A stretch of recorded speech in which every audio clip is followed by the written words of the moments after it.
Secretary Nelm, are you okay with federal agents and officers violating people's Fourth Amendment rights by asking for papers without reasonable suspicion? Every single action that our ICE officers take is according to the law and following protocols that we have used for years, that this administration has used, that the previous administration used. They are doing everything correctly, and over again in litigation in the courts, we've proven that they've done the right thing. Why is it within their right to do that? Why is it within their right to ask for papers without reasonable suspicion? With the president.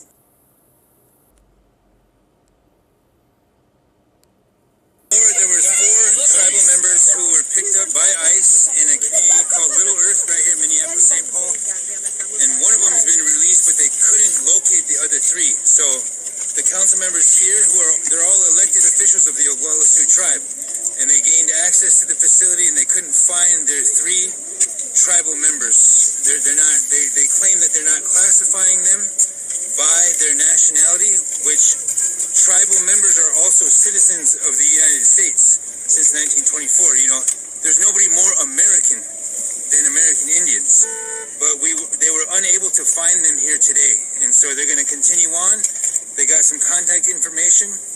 They love the fact that you're here, that everybody's here. And they're going to be giving out tribal IDs to their tribal members who are in Minneapolis, St. Paul, at the American Indian Center down on Franklin Avenue. But I just want to say thank you to everyone that's here. Stay vigilant and stay assertive, stay constructive. We're in unprecedented times, the way that I see it. So, there were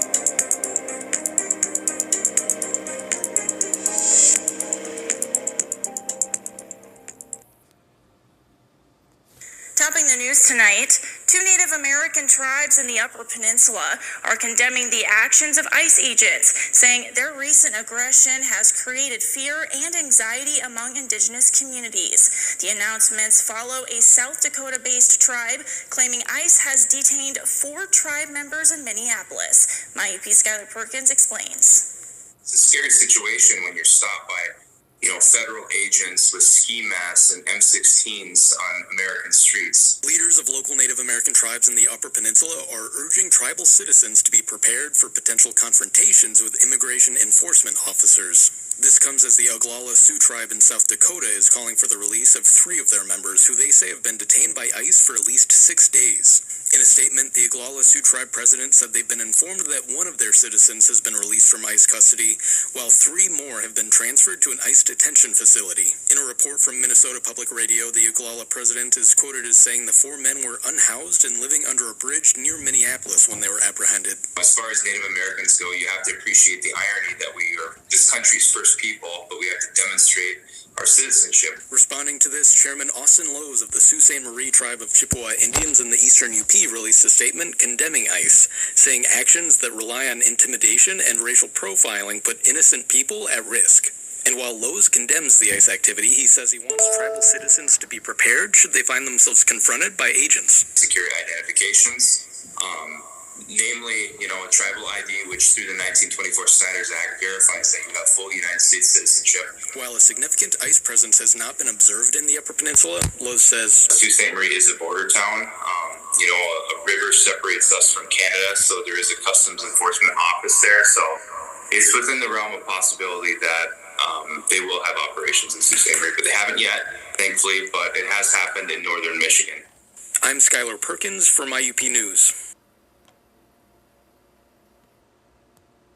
Federal agents have been spotted all across Minnesota, and now another group says their presence is putting them on edge. The Native American community in South Minneapolis says they're working together to protect each other from fears of being detained. Frankie McLister shows us their effort. Just south of downtown Minneapolis. This is Rachel Thunder, currently pulling out of Powwow Grounds. Rachel Dion Thunder, one of many members of the indigenous community, turning their wheel and pushing the pedal on patrol. These are community members. These are neighbors. These are people that live here that are just in a live dispatch call to have active legal observers. Dion Thunder says the group is operating 24/7. Yeah, we're good. With the goal of documenting federal agent activity on their blocks. When you have a live report come in, go there, confirm it is ICE, right? Report back whether it is or it is not. They're heading north on Lindale. And if the report is accurate or not, If it's not, de-escalate the situation. If it is, remain to be there as an observer. we witnessed what the group's strategy looked like firsthand. They're pulling into the Indian Center. Hold on a second. Are you guys ICE? They're saying these guys are ICE behind you. This is not ICE. These are Leech Lake tribal members and folks out of South Dakota, not ICE. Okay, thank you. This area that we're on, this land is unceded Dakota territory, and that is backed by treaties signed by the federal government. Which Dion Thunder says makes Operation Metro Surge hit a deeper wound. What do you think this time you having to do what you're doing says about the Constitution? It's not a surprise to me because those rights have always been violated for us as Native people. Frankie McLister, WCCO News. Minneapolis Police Chief Brian O'Hara tells us that following federal agents is not unlawful unless you're doing something illegal like tailgating, speeding, or running red lights.